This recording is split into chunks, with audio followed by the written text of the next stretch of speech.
வணக்கம். நான் நயினார் நாகேந்திரன் பேசுகிறேன். வரும் 22ஆம் தேதி மதுரையில் முருக பக்தர்கள் மாநாடு நடைபெற இருக்கிறது. அனைவரும் கலந்து கொண்டு சிறப்பிக்குமாறு அன்போடு வேண்டுகிறேன். நன்றி, வணக்கம்.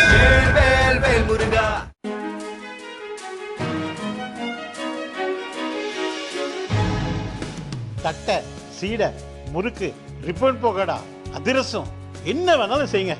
ஒரே ஒரு 5 லிட்டர் இதய மந்த்ரா கடல் எண்ணெய் பேக் ஒரு மாசம் முழுசுக்கும் அத்தனை சமையல் முடிச்சு விடலாம். இதய மந்த்ரா. கர்நாடகாவின் கொப்பல் மாவட்டம் கங்காவதியில் வசிக்கும் தெலுங்கு குடும்பத்தைச் சேர்ந்த 34 வயது துர்கா பிரசாத் என்பவருக்கு திருமணத்துக்கு பெண் தேடி வந்தனர். ஆந்திராவில் தங்களுக்கு தெரிந்த ஸ்ரீதேவி என்பவரிடம் இது பற்றி கூறினர். அவரோ விஜயவாடாவைச் சேர்ந்த தாயாரு என்ற திருமண புரோக்கரை அந்த குடும்பத்துக்கு அறிமுகம் செய்து வைத்தார். அந்த புரோக்கர் கிருஷ்ணாலங்காவைச் சேர்ந்த பல்லவி என்ற பெண்ணை காண்பித்துள்ளார். பெண்ணை பிடித்து இருந்ததால் துர்கா பிரசாத் குடும்பத்தார் திருமணத்துக்கு சம்மதித்தனர். மணமகள் வீட்டார் மிகவும் ஏழை என்பதால் திருமணத்திற்கு முன்பு அவர்களுக்கு 3.5 லட்சம் ரூபாய் தர வேண்டும் என புரோக்கர் தாயாரு கூறியிருக்கிறார். மணமகன் வீட்டாரும் பணத்தை தந்துள்ளனர். கடந்த 5ஆம் தேதி விஜயவாடாவில் திருமணம் நடந்தது. கர்நாடகாவில் வரவேற்பு நிகழ்ச்சியும் நடந்தது.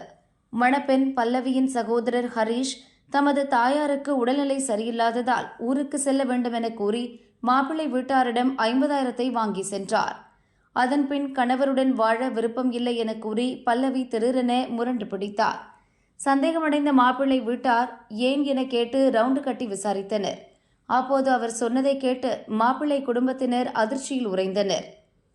பல்லவியின் உண்மையான பெயர் அமானி. ஏற்கனவே திருமணமாகி 2 குழந்தைகள் உள்ளனர்.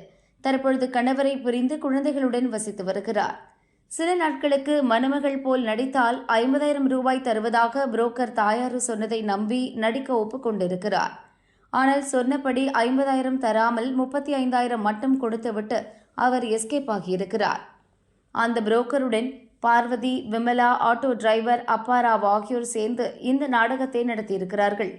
இந்த திருமண மோசடி தொடர்பாக மாப்பிள்ளை வீட்டார் விஜயவாடா கிருஷ்ணாலங்கா போலீசில் புகார் அளித்தனர். விசாரணை நடைபெற்று வருகிறது.